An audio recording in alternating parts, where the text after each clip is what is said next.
క్రీస్తును క్రైస్తవ్యాన్ని ద్వేషించి దూషించిన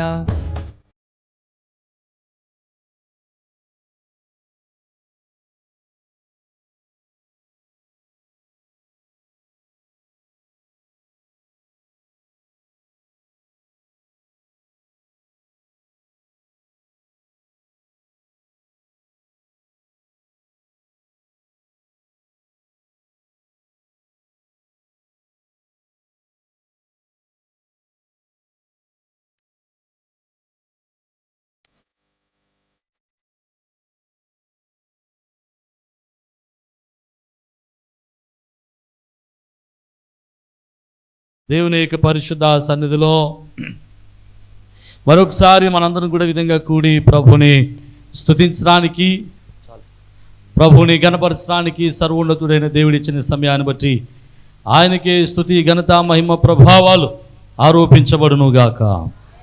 సర్వోన్నతుడైన దేవుణ్ణి గణపరుస్తూ సర్వ సృష్టికర్తను ప్రభుని మహిమపరుస్తూ మరి పరిశుద్ధ సన్నిధిలో కూడి వచ్చిన పరిశుద్ధ సమూహం అంతటికి ప్రభు నాన్న బట్టి అందరికీ షలోం. దేవుని కృపా సమాధానాలు ప్రభు మనలకు అనుగ్రహించునుగాక. పరిశుద్ధ గ్రంథంలో కొన్ని విషయాలు మనం నేర్చుకోవడానికి ప్రయత్నం చేద్దాం.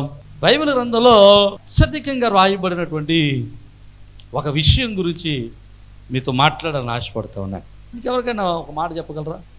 బైబిల్లో ఎక్కువ శాతం దేని గురించి రాశారు? ఏ విషయం గురించి బైబిల్లో ఎక్కువ ప్రస్తావించబడింది? దేవుని ఎందుకు భయభక్తులు కలిగి ఉండాలని రాయబడ్డది. ఓకే, భయపడొద్దని రాయబడింది. భయపడొద్దని బైబిల్ ఎన్నిసార్లు ఉంది? 365 పర్యాలు ఉంది. ఇంకా కొన్ని క్రైస్తవులుగా అవసరమైన కొన్ని ఉంటాయి కదా, అంత మాటలు వినబడే పదాలు ఏదైనా చెప్పండి. దేవుని స్తుతించుట, ఓకే, ఇంకా కృతజ్ఞతాస్తుతులు చెల్లించడం, రైట్. ఇంకా బైబిల్ గ్రంథంలో ఏ విషయం గురించి ఎక్కువ రాయబడింది అంటే, బైబిల్ గ్రంథంలో ఎక్కువ పర్యాయాలు ఇంచుమించు 2000 వచనాలు ఒకే విషయం గురించి ప్రస్తావించబడ్డది. ఆ విషయం ఏంటంటే ధనం, డబ్బు. దేవునికి స్తోత్రం. ధనం గురించి బైబిల్లో 2000 వచనాలు ఉన్నాయి.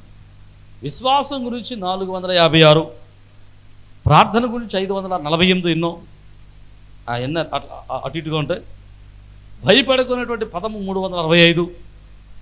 విశ్వాసము, ప్రార్థన రెండు కలిపి దాని రెండింటికి రెండు రెట్లుగా బైబిల్ గ్రంథంలో డబ్బు గురించి రాయబడింది. ఇంచుమించు బైబిల్ గ్రంథంలో 2000 వచనాలు ఉంటాయి బైబిల్లో డబ్బు గురించి. బైబిల్ గ్రంథంలో మనం చదువుకోగలిగితే డబ్బు గురించి పరిశుద్ధ లేఖనాల్లో యేసుక్రీస్తు ప్రభుల వారు 38 ఉపమానాలు చెబితే 38 ఉపమానాల్లో 16 ఉపమానాలు డైరెక్ట్గా డబ్బు గురించి మాట్లాడతాయి, ధనం గురించి మాట్లాడతాయి. యేసుక్రీస్తు ప్రభుల వారు 100 మాటలు మాట్లాడితే 100 మాటల్లో 25 సత్వ మాటలు, అంటే 4 వంతులో 1 వంతు ప్రభు మాటలన్నీ కూడా గృహ నిర్వాహకత్వం గురించి మాట్లాడాయి. 4 శుభవార్తల్లో ఉన్నటువంటి వచనాలలో 10 వచనాలకు 1 వచనం, అంటే 10 వచనాలు ఉంటే 10 వచనాల్లో 1 వచనం ఖచ్చితంగా డబ్బు గురించే మాట్లాడే. దేవునికి స్తోత్రం. అంటే బైబిల్ గ్రంథము ఈ భూమి మీద ఉండేటువంటి ధనం గురించి ఎక్కువ మాట్లాడింది. ధనం గురించి బైబిల్ ఎక్కువ మాట్లాడింది, ధనం గురించి సంఘం తక్కువ మాట్లాడు. దేవుడు ఎక్కువ మాట్లాడాడు, సంఘం తక్కువ మాట్లాడుతుంది. పోనీ చెబితే వింటారా అంటే, ధనం గురించి ఇంచుమించు ఇప్పటికే చాలా చెవులు ఇప్పటికే ఓపెన్ చేసేసారు. ఇలాగా ఈరోజు ఎలా పడుతూ ఉంటుంది. ధనం గురించి మనం వినం, కానీ బైబిల్లో దేవుడు ధనం గురించి ఎక్కువ మాట్లాడాడు. దేవునికి స్తోత్రం. ఈ భూమి మీద మనుషుడు బ్రతకడానికి ఖచ్చితంగా కావాల్సింది ధనం. సమాజ జీవితంలో సామాజిక జీవితానికి అవసరమైంది డబ్బు. నాకు డబ్బు అక్కర్లేదు, నేను బ్రతికేస్తానన్న వాడు ఎవరైనా ఉన్నారు? ఇంకా నాకు డబ్బు అక్కర్లేదు, నేను బ్రతికేస్తాననే వాడు ఎవడైనా ఉన్నాడంటే వాడికి అడవుల్లో బ్రతకరా. ఎందుకంటే అడవుల్లో ఉన్నటువంటి పళ్ళు కోసుకుని తింటాం, ఆ అడవులో పారేటువంటి నీళ్లు త్రాగటం, అడవిలో తిరగటం. సమాజంలో బ్రతకాలి అంటే ఖచ్చితంగా ఈరోజు మీరు ప్రార్థనకు వచ్చారు కదా, ఈరోజు మీరు ప్రార్థన రావడానికి కూడా డబ్బు ఖర్చు పెట్టారు. మీరు అనొచ్చు, ఏం ఖర్చు పెట్టామంటే శుభ్రంగా నడుచుకుంటూ వచ్చేసాం, పెట్రోల్ కూడా వేసుకోలేదు. బండి మీద వచ్చిన వాళ్ళు పెట్రోల్ ఖర్చు పెట్టారు, బండి మీద కాకుండా నడుచుకుంటూ వచ్చిన వాళ్ళు అందరూ కూడా ఖర్చు పెట్టిన ఒక డబ్బు అని చెప్తాను చూడండి. మీరందరూ చక్కగా ఉతికిన బట్టలు వేసుకున్నారా, మాసిపోయిన బట్టలు వేసుకున్నారా? వారం రోజులు మాసిపోయిన బట్టలు వేసుకుని వచ్చారా? శుభ్రంగా ఉతికిన బట్టలు వేసుకుని వచ్చారు. ఉతికిన బట్టలు ఉతకడానికి మీరు సర్ప కొన్నారా, లేకపోతే ఊరికి ఎవరు ఇచ్చారా? ఈ పక్క వాళ్ళు ఆ పింకాలు అన్నాడు కొన్నారు కదా దేవునికి ఇస్తావు. అంటే యూ పెయిడ్ ద మనీ. అంటే నువ్వు భూమి మీద బ్రతకాలంటే తప్పనిసరిగా నువ్వు ధనము వెచ్చించాల్సిందే. మరి దేవుడు ధనం గురించి ఎందుకు మాట్లాడాడు? విశ్వాసం గురించి, ప్రార్థన గురించి తక్కువ మాట్లాడి ధనం గురించి ఎందుకు మాట్లాడాడంటే,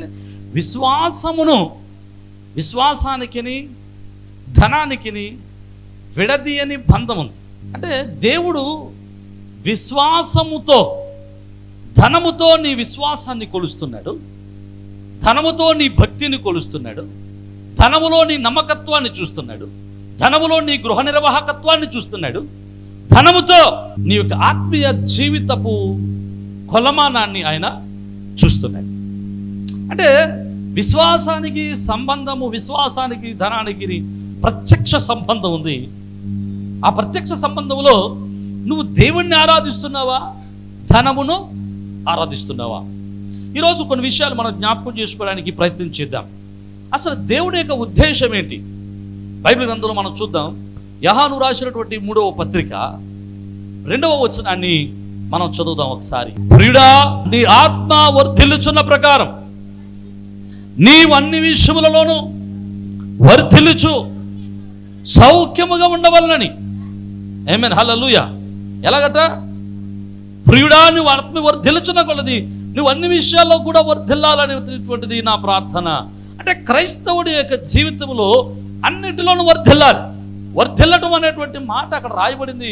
ఇంగ్లీషులో ఏమని రాయబడింది అంటే ప్రాస్పర్ అని రాయబడింది. ప్రాస్పర్ అంటే అభివృద్ధి చెందటం, ఆశీర్వదింపబడటం, సామాజికంగాను, ఆర్థికంగాను, మానసికంగాను, కుటుంబ జీవితంలోనూ అతను వర్ధిల్లే వాళ్ళై ఉండాలి అని దేవుని యొక్క వాక్యం చెబుతా ఉంది.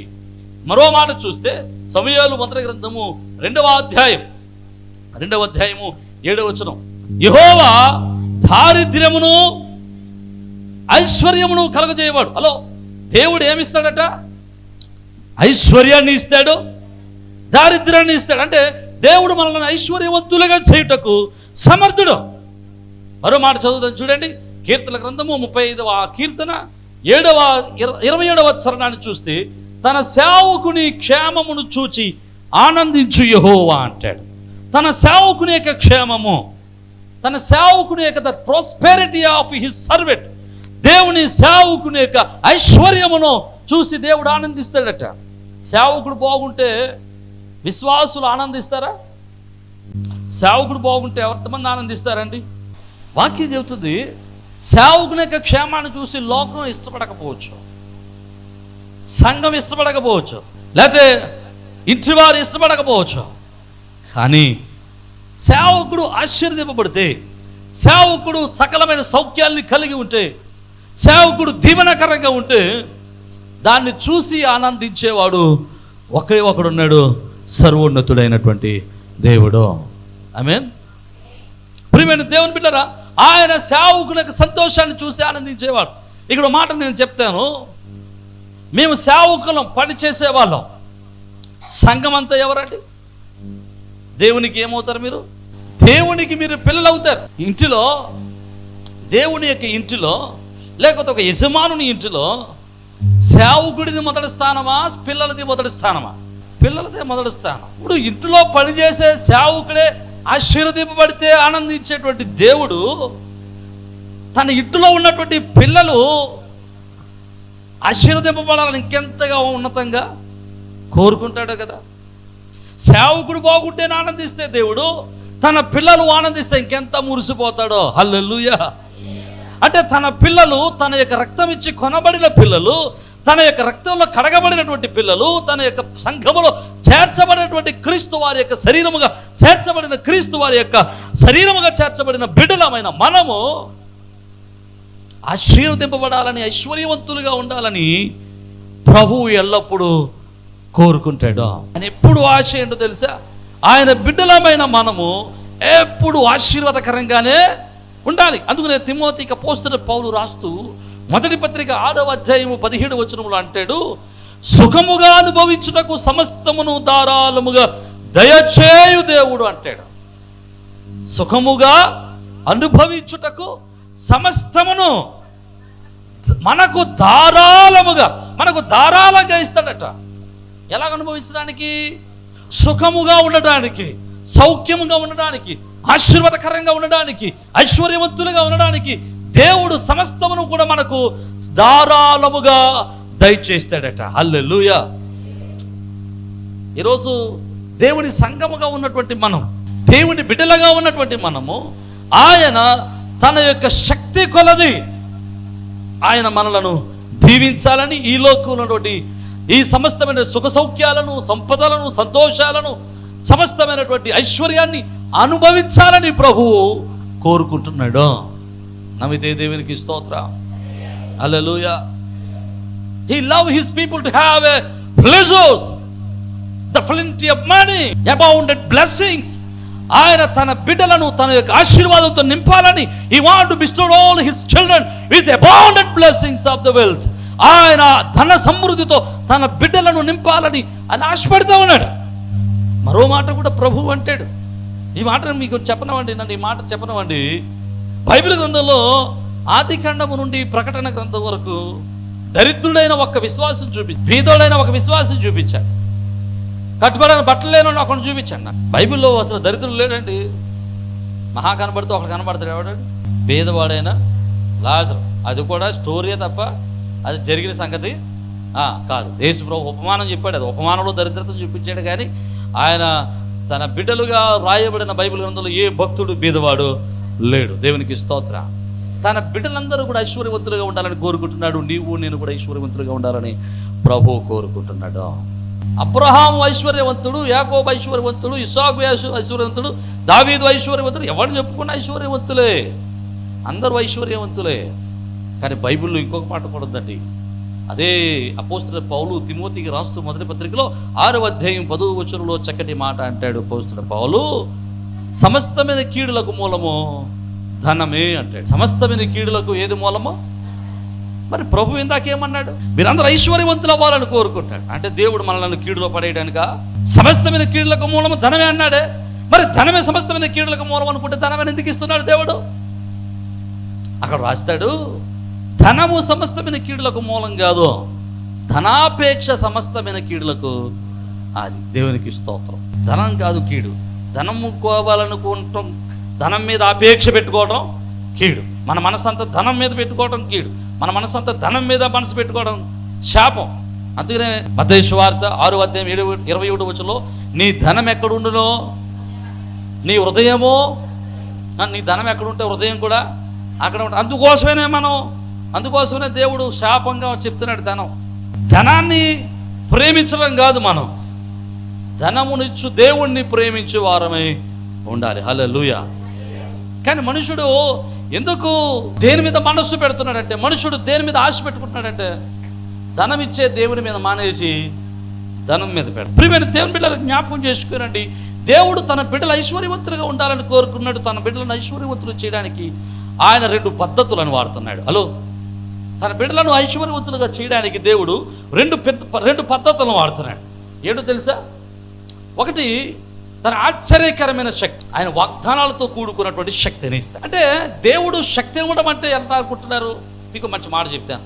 ఆయన వాగ్దానాలు ఇచ్చేవాడు మాత్రమే కాదు, వాగ్దానాలు నెరవేరుటకు తన శక్తిని కూడా మనకు అనుగ్రహించు దేవుడై ఉన్నాడు. దేవునికి స్తోత్రం. హల్లెలూయా. తన సామర్థ్యతను మనకి ఇచ్చేవాడే ఉన్నాడు. ద్వితీయోపదేశకాండం 8వ అధ్యాయము 18వ వచనం అంటాడు, మీరు భాగ్యము సంపాదించుకున్నటకు మీకు సామర్థ్యతను కలుగజేయవాడు ఆయనే మనకు సామర్థ్యతను ఇస్తాడు. ఏ సామర్థ్యతను? ధనమును సంపాదించుకున్నటువంటి సామర్థ్యతను ఆయనే ఇస్తాడు. హల్లెలూయా. అంటే మన శక్తి వలన, మన యుక్తి వలన, మన బలం వలన, మన చేతు కాల బలం వలన మనం ధనమును సంపాదించుకోలేము. దేవుని యొక్క సామర్థ్యతను బట్టి, దేవుడిచ్చిన శక్తిని బట్టి మనం ఆస్తిపరులము, ధనవంతులము కాగలము. నమ్మితే దేవునికి స్తోత్రం చెప్పాడు. అందుకోసమే ఈ లోకంలో కొన్ని విషయాలు, అంటే సామాన్యంగా జరిగేటువంటి కొన్ని విషయాలు చెప్తాను. ప్రపంచ కుబేరుల్లో మొదటి స్థానంలో ఎవరుంటారు తెలుసా? క్రైస్తవులు ఉంటారు. దేవునికి స్తోత్రం. ఇప్పటి వరకు ఎవడు వాళ్ళని కిందకి లాగలేకపోయాడు. పైనున్న కుబేరులందరూ కూడా ధనవంతులే. వీళ్ళు ఆ స్థానంలో ఎలా ఉండిపోతున్నారు? కారణం ఇంకోటి చెప్పనా? వాళ్ళ వెనకాల కింద ఇంకా చాలా మంది ధనవంతులు ఉన్నారు. వీళ్ళు ఆ స్థానానికి వెళ్దాం అనుకుంటున్నారు, వాళ్ళు వెళ్దాం అనుకుంటున్నారు కానీ వెళ్ళలేకపోతున్నారు.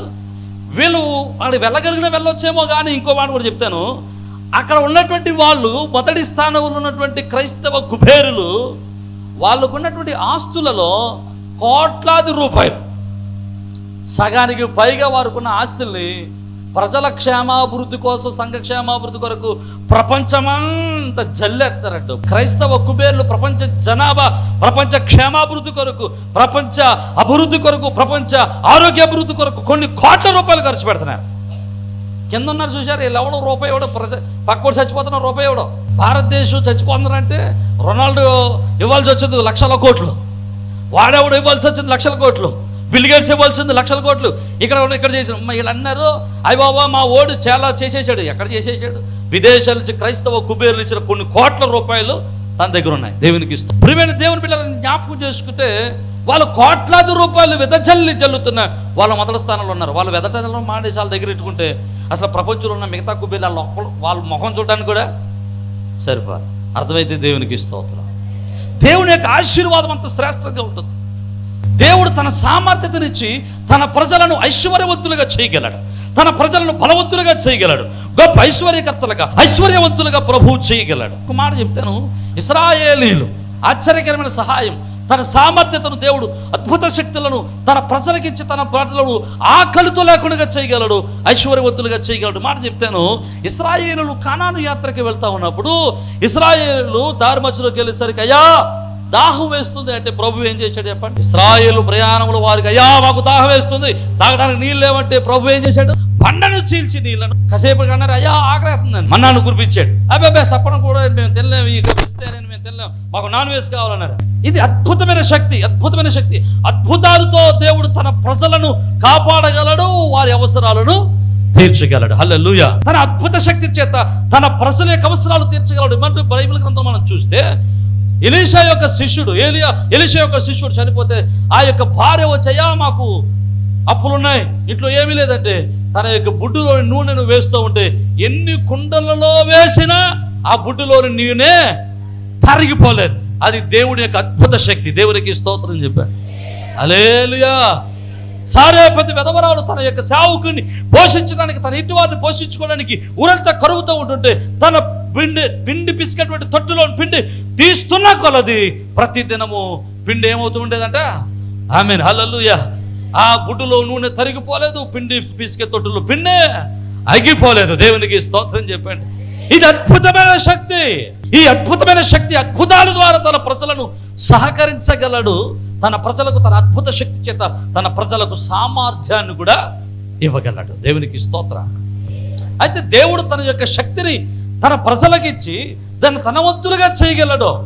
కానీ ఇంకోటి కూడా ఉంది, దేవుడు అంత మాటలు తన శక్తినిచ్చి దేవుడు తన ప్రజలను పోషించేవాడు కా. ఆయన తన నియమాలకు వ్యతిరేకంగా ఉండేవాడు కా. ఉదయం లేచి ప్రభువా ఆకలి అవుతుంది నాయన, టిఫిన్ లేదు తండ్రి అంటే టిఫిన్ ఎట్టడం. హలో సందులో వెళ్తారు, ప్రభువా ఆకలి చేస్తుంది నాయన అంటే టిఫిన్ భోజనం పెట్టడం. అవి ఎవరికంటే కానాయాత్రలు ఉన్న వాళ్ళకి లాంటి వాళ్ళకే. దేవుడు నువ్వు ధనము సంపాదించుకోవడానికి బైబిల్ గ్రంథంలో అనేక నియమాలు పెట్టాడు. హలో, ఒకటి తన అద్భుతమైన శక్తి ద్వారా దేవుడు నిన్ను పోషిస్తాడు. రెండవది తన నియమాల ద్వారా దేవుడు నువ్వు ధనవంతుడు కావాలని ఆయన ఆశపడతా ఉన్నాడు. అర్థమైతే దేవునికి స్తోత్రం. అంటే మనం ధనవంతులు అవడానికి రెండు ఆధారాలు, ఒకటి ఆయన అద్భుతమైన శక్తి, రెండవది ఆయన వాక్యములో రాయబడిన నియమాలు, ఆర్థికపరమైన నియమాలు. అర్థమైతే దేవునికి స్తోత్రం చెప్పండి. అంటే బైబిల్లో ఆర్థికపరమైన నియమాలను కూడా ప్రభు తన ప్రజల కొరకు రాసి పెట్టాడు. ఇక్కడ వినండి, తన అద్భుతమైన శక్తి తన ప్రజలకు మాత్రమే ఇవ్వగలడు. కానీ తను పెట్టినటువంటి నియమాలు ఎవడు పాటించినా ధనవంతుడు అవుతాడు. వాడు క్రైస్తవుడు కానివ్వండి, అన్యుడు కానివ్వండి, ఇంకొకటి కానివ్వండి, నియమాలు అందరికీ వర్తిస్తాయి. ఆ నియమాలు పాటిస్తే ఎవడైనా ధనవంతుడు అవుతాడు. కానీ ఎవడైనా ధనవంతుడు అవుతాడు, కానీ నియమాలు పాటించినంత మాత్రం ధనవంతుడైనా ఆ ధనము స్థిరపడాలంటే దేవుని యొక్క ఆశ్చర్యకరమైన సహాయం అతనికి కలగాలి. దేవునికి స్తోత్రం. అందుకోసమే క్రైస్తవులు ఎప్పుడు కుబేరులాగా ఉంటున్నారు. మిగతా వాళ్ళందరూ 360వ స్థానం నుంచి 3వ స్థానంలోకి వెళ్ళి 3వ స్థానంలో నుంచి ఒక్క తన్ను తంతే కిందకి వచ్చి అర్థమైతే దేవునికి స్తోత్రం చెప్పండి. ఎందుకంటే క్రైస్తవుని యొక్క ఆశీర్వాదానికి దేవుని నియమాలతో పాటుగా దేవుని యొక్క శక్తి అతను ఏం చేస్తూ ఉంటాడంటే కాపాడుతూ ఉంటుంది. అర్థమైతే దేవునికి స్తోత్రం. దేవుని నియమాలు, దేవుడు పెట్టిన ఆర్థిక పరమైన నియమాలను పాటించేవాడు ఎవడైనా ధనవంతుడవుతాడు. ఈ లోకంలో ఉన్న వారందరూ ధనవంతులు అవుతున్నారు. కానీ క్రైస్తవుడు మాత్రం కొన్ని సంఘాలలో ఇంకా చాలామంది ఎలా బ్రతుకుతున్నారంటే దరిద్రతలోనే బ్రతుకుతున్నారు. ఇంకా బీదరికలోనే బ్రతుకుతున్నారు.